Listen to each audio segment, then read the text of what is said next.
My name's Aaron Lacombre. I've been at Keystone for just on 2 years. I've been in strata management for 2 years. However, I've been in the real estate sector for 20 plus years. So my previous history in real estate's obviously been in sales and rentals. So with that, I've brought along a lot of the sort of the legal knowledge and the things that coincide there. It's also brought me along with a skill set where I can sit down, I can have a conversation with just about anybody. I can understand what their needs are, what their requirements are going to be, and really build some rapport and make a relationship that benefits both of us as we move forward. I got into strata management after being in the residential sales and rentals. I'd been doing that for just over 20 years. I'd gotten to a stage where I wanted my weekends back. I wanted a bit more work-life balance. I wanted something that was a little bit more 9 to 5. When I finished up in real estate sales, I was working pretty much 6-7 days a week, and you're on call pretty much 24/7. And I think I'd spent my time doing that and was after a bit of a break. Didn't want to step away from the real estate industry as a whole, and strata seemed like the next logical progression. Managing an owners corporation, apply some of my real estate sales skills there in that I provide that consultative approach. I want to understand what the problems are. I want to understand what it is that makes your owners corporation tick. And how we can then best serve you once we understand those things. When we come up against difficult situations or coming up to a problem, or if a problem arises, first of all I need to address that.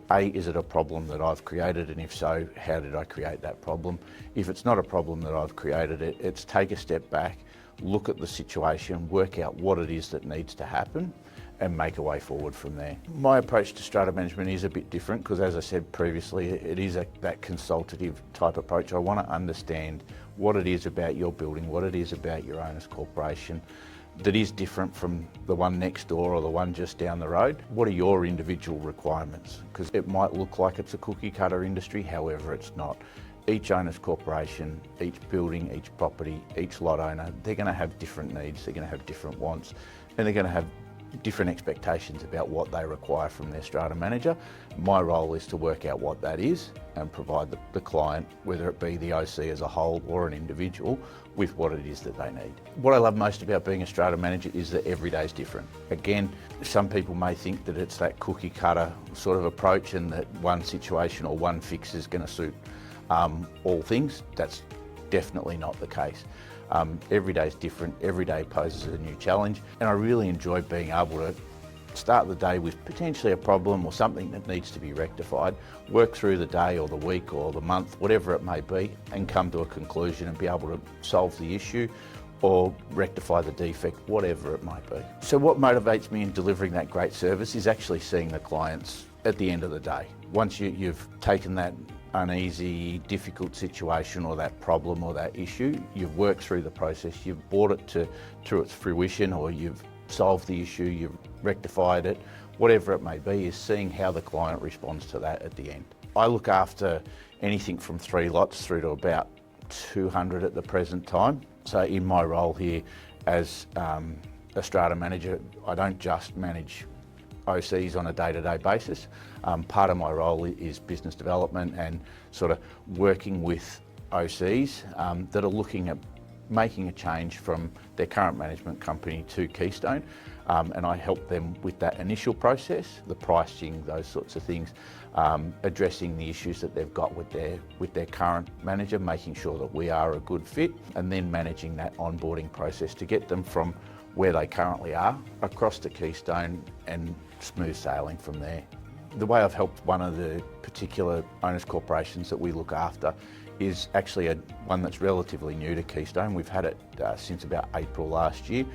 When they came on board with us, they had significant arrears, up to about $120,000 worth of arrears across the entire building. Over the initial 6 months of management, we were able to get that down from that 120 grand mark to somewhere about 20, maybe 25 grand. Still significant arrears, but a really big achievement for that owners corporation, and it did relieve a bit of financial stress on some of the other owners within the OC. The way I'd build trust and the relationships with the property owners, again, part of it comes back to my real estate career. I was in hospitality before I got into real estate, so I believe I'm a good communicator. I can talk to pretty much anybody and I can understand a myriad of points of view. Obviously, having had my previous roles, understanding where somebody's coming from, I think it is a fundamental part of building those relationships and building that trust. You really need to know where somebody's coming from, what their point of view is, before you even stand a chance of building any trust or building a relationship.